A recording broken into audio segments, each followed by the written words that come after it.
કવિ નર્મદની જન્મ જયંતિ નિમિત્તે પાલિકા દ્વારા પ્રતિમાને શ્રદ્ધાંજલિ અર્પણ કરાઈ।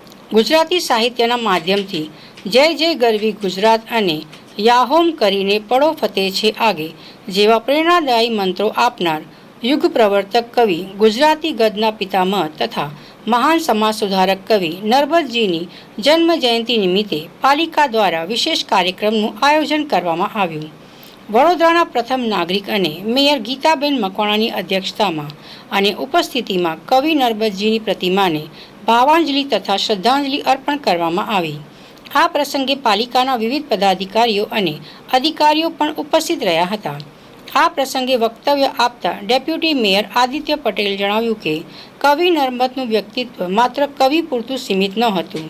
જ્યારે ગુજરાતી સાહિત્યમાં માત્ર જ્ઞાન અને ભક્તિરસ આધારિત કવિતાઓનું ચલણ હતું, ત્યારે તેમણે પ્રેમ અને શૌર્યને ઉજાગર કરી રચનાઓ થકી સાહિત્યને નવી દિશા આપી હતી। સાથે સમાજમાંથી કુરિવાજો દૂર કરવા માટે તેમના દ્વારા રચાયેલું સાહિત્ય સામાજિક ક્રાંતિનું અનોખું ઉદાહરણ પૂરું પાડે છે।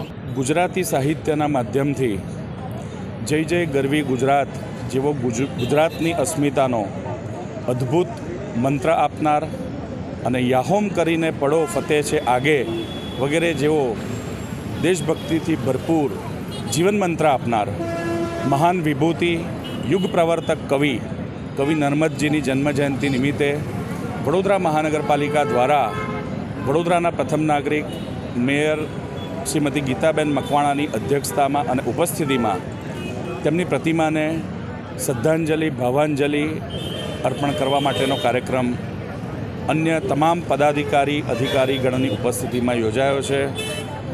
કવિ નર્મદ ફક્ત એક કવિ પૂરતી તેમનું વ્યક્તિત્વ મર્યાદિત નહોતું, પરંતુ તેઓ ગુજરાતી ગદ્યના પિતામહ હતા।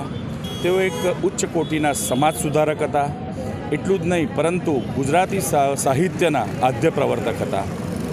જ્યારે ગુજરાતી સાહિત્યમાં ફક્ત જ્ઞાન અને ભક્તિથી તરબોળ કવિતાઓનું ચલણ હતું, ત્યારે કવિ નર્મદજી દ્વારા પ્રેમ અને શૌર્યને ઉજાગર કરતી સાહિત્યના કવિતાઓનું રચના કરીને ગુજરાતી સાહિત્યને એક નવી જ દિશા આપવામાં આવી હતી। એટલું જ નહીં, પરંતુ સમાજમાં પ્રવર્તતા કુરિવાજોને દૂર કરવા માટે થઈને તેમના દ્વારા રચવામાં આવેલું સાહિત્ય પણ સામાજિક ક્રાંતિનું એક અનોખું ઉદાહરણ છે।